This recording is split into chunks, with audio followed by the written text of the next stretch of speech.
Hello. Today I would like to discuss my thoughts on the latest episode of Ahsoka.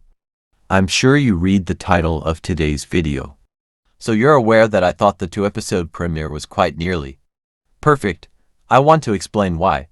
Before I begin, however, I would like to give a very brief breakdown of the first two episodes for those who do not have time to watch a 15 to 20 minute breakdown. Okay. So the first episode begins on a New Republic ship, and the crew has another ship inbound that wants to come aboard, claiming that they're Jedi. The captain believes them to be nothing more than old Imperials. However, he wants to test that. They come aboard and quickly reveal themselves as Force wielders but not Jedi. Their names: Baylan Skoll and Shin Hati. Then, after revealing themselves, they kill everyone on the ship and retrieve the New Republic's prisoner and their employer, Morgan Elspeth. Afterward, Ahsoka is on a planet retrieving a map, which contains the coordinates of Thrawn's location. I want to say that I found this to be a bit weird because how would anyone know where he's located? It also reminded me a lot of the sequels with Luke Skywalker. She finds the map but can't decipher it, so she goes to the only person who can, Sabine Wren. Sabine is currently living on Lothal, and I must say that it's so cool to see Lothal in live action.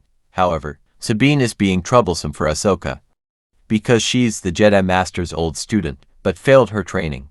She was on Ahsoka's ship at the time Ahsoka asked for her help, so Sabine wanted off of it to think somewhere more clearly, namely Ezra's old home. Ahsoka wouldn't let her, because the map contained Thrawn's last location. However, she snuck away while Ahsoka wasn't in the room to open the map easier at her home. While there, she managed to open the map. However, Shin Hati was there and stole the map from Sabine before Ahsoka could arrive. Sabine tried to fight and put up a good effort, considering she hadn't touched a saber in years but was stabbed in the chest and lost the map.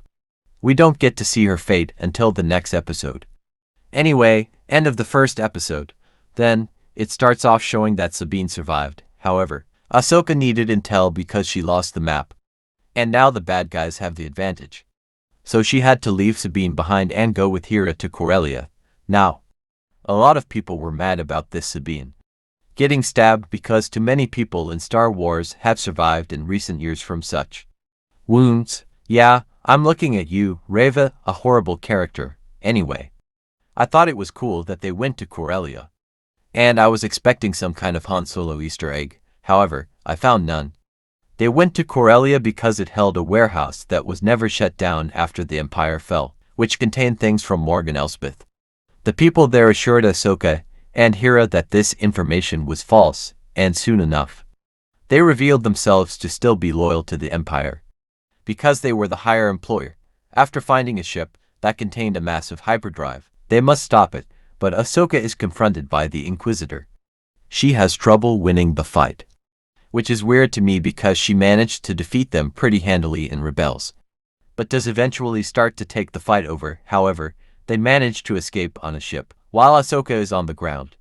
Hera follows the ship and manages to put a homing beacon on it to follow their location. I want to say this: can we get some appreciation for my boy Chopper? After this, Morgan, Baylan, and Shin are on a cool-looking planet that I unfortunately forget the name of. They show the map and Morgan explains that Thrawn is in a whole new galaxy. I like this idea a lot because it opens up a lot of stuff. We've never really been outside the galaxy before, except with Kamino, so it feels like a cool idea, and I'm curious if we'll explore this new galaxy more. In the Dave Filoni movie, my mind immediately jumped to the Yuuzhan Vong from Legends because they're from a different galaxy. Anyway, Sabine is still on Lothal thinking about her failure, and doesn't know what to do. She eventually concludes that she wants to begin her training with Ahsoka again, so she pulls out the old armor and tells Ahsoka that she's ready to begin again. End of episode 2. Now, I thought all of this was amazing. There were so many cool little details throughout, and I'm really happy that this show has lived up to the hype. The production value looks great, which was my biggest concern because the recent shows besides Andor have been really low in production quality. The story felt really good and spaced correctly, in my opinion. Overall, the show does feel a lot like a new season for Rebels. which I'm completely fine with because Rebels is my second favorite Star Wars show after Clone Wars. I'm really curious if we'll get to see Zeb at all, and I'm even more curious about what they'll do with Thrawn.